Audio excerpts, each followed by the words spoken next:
अब तक आपने देखा कि कैसे दुनिया के सबसे रईस बादशाह इब्राहिम सुल्तान अदम को परमात्मा की अनोखी लीलाओं ने अपना राज त्यागने पर मजबूर कर दिया। बादशाह को महल और शानो शौकत की जिंदगी से इतनी नफरत हुई कि जंगल में एक झोपड़ी बनाकर रहने लगा और लकड़ी बेचकर अपना गुजारा करने लगा। एक बार इब्राहिम एक समुंदर के किनारे टहल रहा था। वहाँ कुछ सेठ लोग अपने व्यवसाय के उद्देश्य से समुद्री जहाज से विदेश जा रहे थे। उनके साथ कुछ हंसी मजाक बनाने वाले लोग थे जो रास्ते में सेठ लोगों का मनोरंजन करने के लिए होते थे। उन्हें एक व्यक्ति की जरूरत थी जिसको वे अपना पात्र बनाकर मजाक बना सके। किसी को तो साथ लेना पड़ेगा, वरना वो बात नहीं बन पाएगी। हाँ, अपने लिए एक पात्र तो चाहिए ही। मिल गया, वो देख उधर बैठा एक महानुभव, उसे ले लेते हैं।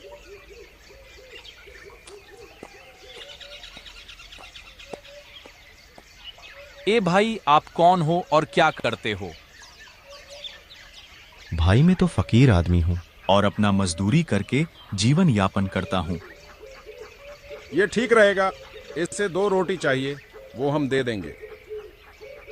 चल भाई, आपको सेठ लोग नौका में बुला रहे हैं। क्यों भाई, मेरा आपके सेठ से क्या काम है? अरे चलो तो सही मेरे भाई, आपको घुमा कर लाते हैं। उन्होंने इब्राहिम को अपने साथ ले लिया और विदेश के लिए निकल पड़े। सुन भाई, तुम्हारा नाम क्या है? मेरा नाम इब्राहिम है।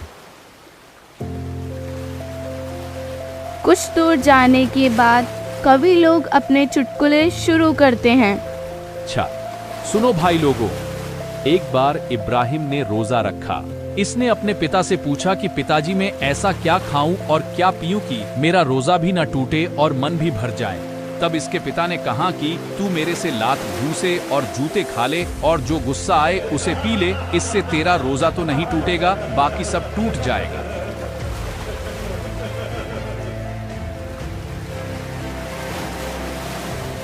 इस प्रकार वे काफी देर तक भक्त इब्राहिम का मजाक बनाते रहे। इस प्रकार तो ये मुझे पूरे सफर में परेशान रखेंगे। ना तो मैं भक्ति कर पाऊंगा और न ही चैन से रह पाऊंगा। हे इब्राहिम, अगर तू कहे तो इन सबको अभी जहाज डुबोकर मार लूं और तेरे को बचा लूंगा। जो सताए मेरे हंस को मिटा दूं उसके वंश को। या अल्लाह ऐसा ना कर, मैं इस पाप को कहां उतार पाऊंगा। आप मुझे ही मार दीजिए या फिर इन्हें सद्बुद्धि दें।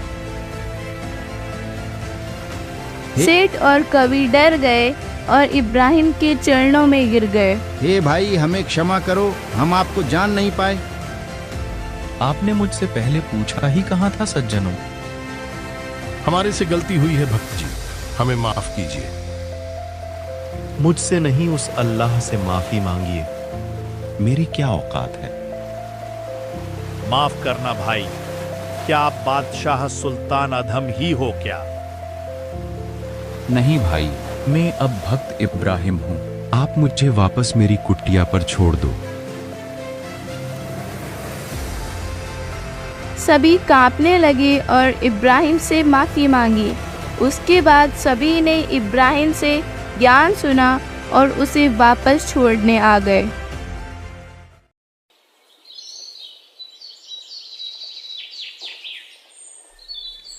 परमेश्वर कबीर साहिब जी एक नगर में जिंदा बाबा के रूप में रहते थे। इब्राहिम दर्शन के लिए वहीं जाने लगा। बादशाह को सतनाम यानी दूसरा मंत्र प्राप्त हो चुका था। सतनाम के बाद आज 1 वर्ष हो चुका था। हे परवरदिगार, अपने दास पर सारनाम की दया कीजिए। आज से ठीक 1 वर्ष बाद आना बेटा, आपको सारनाम दूंगा। बाकी सत्संग और दर्शन के लिए हर महीने आ सकते हो। जो आज्ञा भगवान।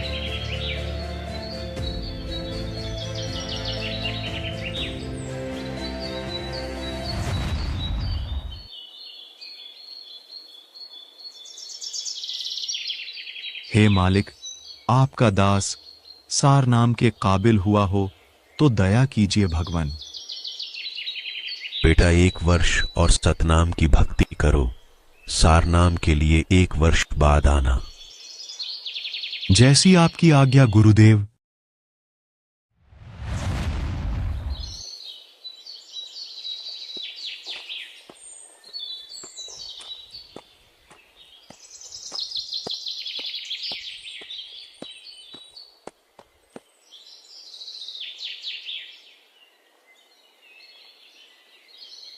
भगवान, आज आपके दास को 1 वर्ष और बीत चुका है, दया कीजिए मालिक। बेटा अभी कुछ और भक्ति कीजिए। ठीक 1 वर्ष बाद आज के दिन आइए। जैसी आपकी इच्छा भगवान। कोई गलती हुई हो तो क्षमा करना।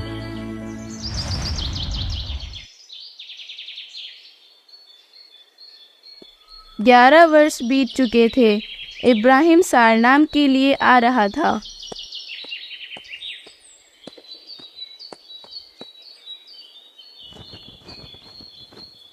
हे भगवान, ये क्या कर दिया मैंने? माफ करना भाई, मैंने ध्यान नहीं दिया। ध्यान नहीं दिया? तू क्या आज ही आई है इस दुनिया में? भाई मैं थोड़ी जल्दी में थी, माफ कीजिए। अगर मैं आज बादशाह होता तो तुम्हें माफ ही करता। अगर तेरी चाम ही नहीं उधेड़ देता तो तुम्हें क्या पता चलता। बादशाह गुस्से में आग बबूला हो रहा था।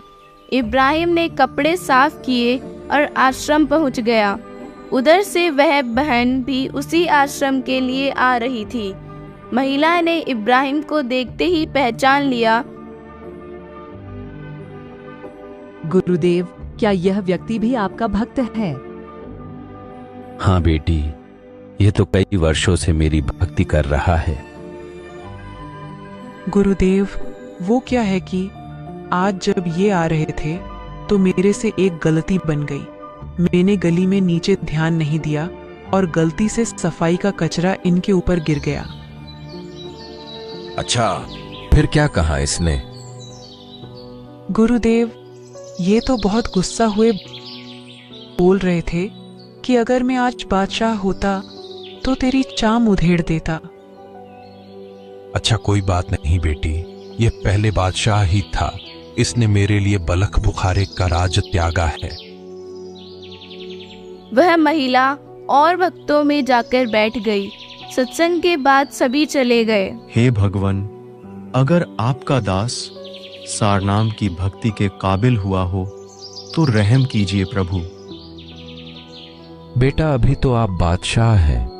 जब आप मेरे सच्चे भक्त बन जाएंगे तब मैं आपको सारनाम दूंगा। लेकिन गुरुदेव, मुझे तो राज त्यागे ही 12 वर्ष हो चुके हैं। मैं आपका ही दास हूं। नहीं बेटा, आप आज के ठीक 1 वर्ष बाद आना। आज आप जा सकते हैं।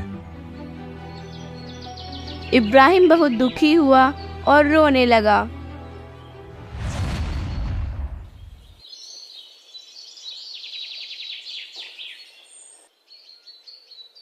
बेटी, कल वह इब्राहिम वापस आ रहा है। तुम एक काम करना, उसी दिन की तरह उस पर कचरा डालना है। अब की बार कचरे में गोबर और पानी मिलाकर डालना और फिर जो वो कहे वह मुझे बताना। ठीक है गुरुदेव, जैसी आपकी आज्ञा।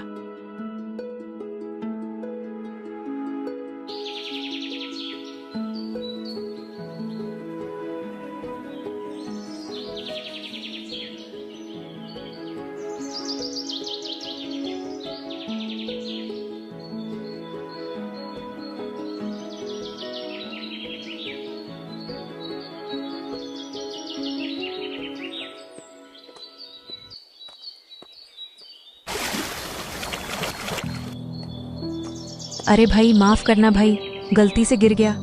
लो मैं साफ कर देती हूँ। कोई बात नहीं बहन, मिट्टी पर मिट्टी ही तो गिरी है। मैं साफ कर लूंगा, गलती हो जाती है। माफ करना भाई, आप थोड़ा रुकिए, मैं आपके लिए दूसरे कपड़े लेकर आती हूँ।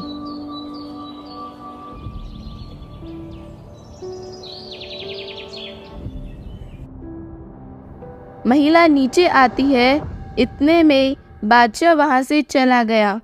बादशाह एक तालाब पर जाकर धो लेता है।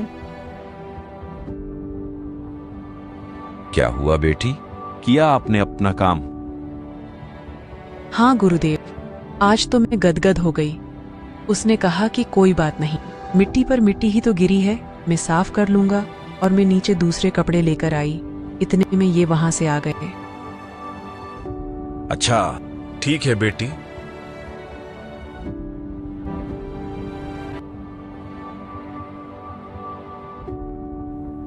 कुछ देर बाद इब्राहिम आकर सबसे पीछे बैठ जाता है।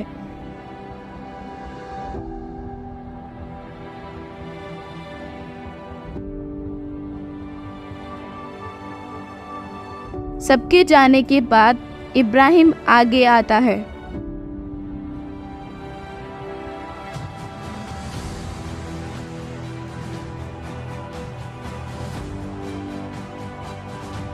आज मेरा बादशाह भक्त बन गया है, आज मेरे भक्त को सारनाम दूंगा। हे परमात्मा, अपने दास को चरणों से दूर मत करना मालिक। नहीं बेटा, अब आपका मोक्ष निश्चित है। बेटा, जब तक भक्त में आधीनी नहीं आती, तब तक वह मेरे निकट नहीं आ सकता। आज आप सारनाम के काबिल हुए हो, अब आप भक्त बन गए हो। मूल ज्ञान जगत गुरु तत्वदर्शी संत रामपाल जी महाराज के सत्संगों का अंश मात्र है। संपूर्ण आध्यात्मिक ज्ञान के लिए सुनिए संत रामपाल जी महाराज के मंगल प्रवचन। आप संत रामपाल जी महाराज जी के मंगल प्रवचन संत रामपाल जी महाराज एप्लीकेशन पर भी सुन सकते हैं तथा उनके द्वारा लिखी पुस्तकें भी डाउनलोड